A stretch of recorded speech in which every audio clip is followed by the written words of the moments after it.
bishoboka ko waba ufite intambara nyinshi uhora urwana, bishoboka ko waba ufite ibigeragezo byinshi, inshuti abavandimwe bakaguca intege,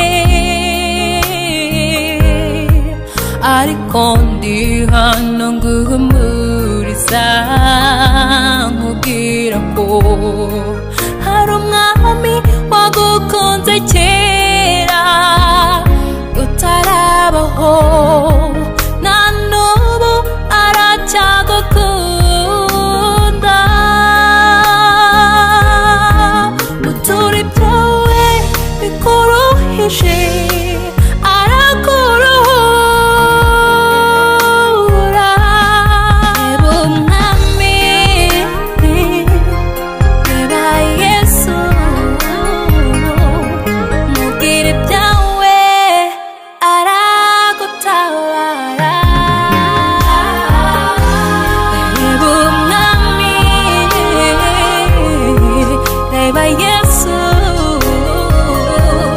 mubwire ibyawe aragutabara.